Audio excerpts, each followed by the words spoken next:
Muy buenas noches, bienvenidos a Panorama Político de Noticiero Guatevisión. Hemos tenido una semana muy movida de nuevo debido a todas las noticias que han surgido en el país, muchas de ellas derivadas del caso cooptación del Estado presentado por el Ministerio Público y la Comisión Internacional contra la Impunidad en Guatemala.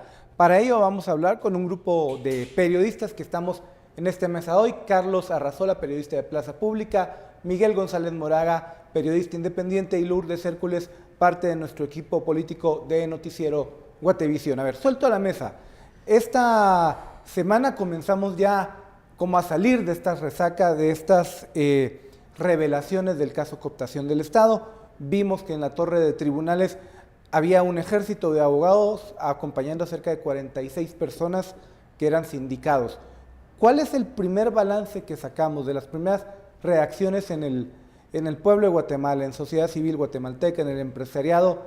¿Cuál es su primer balance? A ver, yo creo que es importante lo que está ocurriendo en función de que se está develando toda una corruptela que se ha instalado por años en el Estado guatemalteco, y estos pasos son importantes, pero creo que también es función nuestra como periodistas ese proceso de explicarle a la gente qué es lo que realmente está pasando, porque estamos utilizando términos como cooptación del Estado, por ejemplo, de que no terminamos muchas personas Captura del Estado suena mejor, ¿no? Captura del Estado, sí.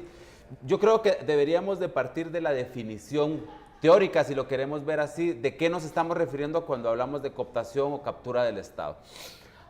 Se ha teorizado muy poco, al menos en Guatemala se había conocido muy poco, se había teorizado muy poco sobre esto, que es un fenómeno que ha ocurrido en todas partes del mundo y que han habido avances importantes en la identificación del fenómeno, y a partir de ahí los especialistas en combate a la criminalidad que han logrado desbaratar a estas organizaciones. En Colombia han avanzado muchísimo al respecto por todo el historial que tienen, que es muy parecido al de Guatemala. Creo que debemos de entender que cooptación del Estado son todas aquellas acciones que se ejercen desde lo público, ya sea desde la empresa privada, desde lo político o desde lo netamente estatal, para generar todas las condiciones para crear posibilidad de, primero, de impunidad, y luego esa impunidad que les sirve a ellos para, ahí viene la palabra, cooptar el Estado para enriquecerse, para hacer acciones y enriquecerse. Lo que pasó en el caso del Partido Patriota es muy importante destacarlo, porque como decía el comisionado de la CICIG, esto no era un partido político, era una organización criminal que se previó así, se creó así, con el objetivo de que a través del sistema político electoral tan débil que tiene Guatemala, lograr ganar el poder a través de las urnas, pero no para ir a hacer gobierno, ni para instaurar un sistema político determinado, para enriquecerse de ese gobierno. Tienen leyes a su favor, hay el sector empresarial incluido, digamos, todos los actores de la sociedad guatemalteca forman parte de esto. Este no es un problema solo de un partido político o de un gobierno, es un problema de toda la sociedad porque todos los actores participaron en ella. ¿Y cómo miden el tema de las reacciones en estos mismos que diseñaron las leyes, ¿no? Al final, por ejemplo, el partido, es decir, el empresariado, quiero decir, ha estado muy callado el sistema político. ¿Cómo lo valoran? Yo creo que hay que ver, la gente debe estar clara en lo que ha dicho el comisionado, el jefe de la CICIG, de que faltan piezas y que este proceso no es irreversible. Yo veo el asunto como que esta fue una fumigación focalizada en los intocables. Hemos visto en los últimos 14, 15 meses cómo se ha perseguido a banqueros, industriales, propietarios de medios, políticos, etc. Prácticamente ningún sector o ningún representante de sector o ningún personaje vinculado a sectores poderosos ha estado fuera. Y esto, al final del proceso, que no sabemos cuándo va a ser, yo creo que nos tiene que dar 3 certezas a los guatemaltecos. 1, que debemos pagar impuestos.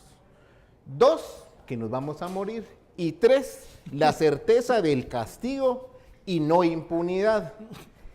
Esta banda de cuatreros, por decirlos de una manera poco elegante, que estuvo en el gobierno 3 años y un par de meses y que trató de llegar durante 8 años,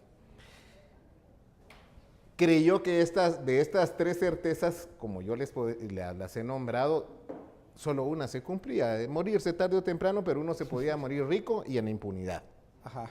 Y eso demostró, por ejemplo, que muchos de los crímenes perpetrados durante el conflicto armado interno y donde hay involucrados algunos de estos personajes, al no ser castigados, pervivieron en el tiempo. Entonces, la sensación que yo creo que hay en mucha gente es de cierta reivindicación en la calle. La gente hoy se siente un poquitito más contenta y se siente, creo yo, un poquitito con más confianza en las instituciones que hace 16 meses o que incluso la semana pasada. Sí, los efectos de esto han sido positivos, pero falta mucho para que sean irreversibles. Falta mucho, pero creo que sí existe esta sensación al menos o esta percepción por parte de la población de que se está logrando llegar mucho más allá de lo que pensábamos. Es decir, en cierto momento pensábamos que el caso de la línea o cuando se develó el caso de la línea era un avance bastante grande, sin embargo, poco a poco se han venido saliendo a luz estos casos en los que también se ha demostrado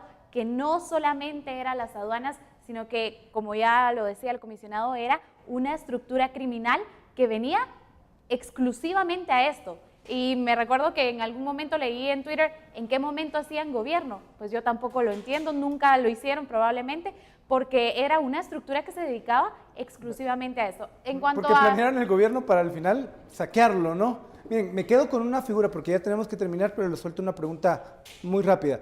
Me quedo con esta figura fue una fumigación rápida y focalizada, pero cuando uno fumiga, las alimañas salen corriendo. Yo tengo la sensación que no he visto alguna alimaña en específico dando la cara, hablando. ¿Qué impresión les da a ustedes? Las alimañas que han sido detenidas, digamos. Pero hay otras que deben Pero hay salir otras huyendo. que no, y hay otras de que han salido ya del país. O sea, hay una gran cantidad de empresarios que ahora están cómodamente en Nicaragua, en Miami o quizá en otros lugares. Y es muy importante destacar, subrayar el tema de que se hayan ido a Nicaragua precisamente. ¿Por qué? Porque están yendo a buscar protección e impunidad en otros países. Protección Ojo. política, al final de cuentas.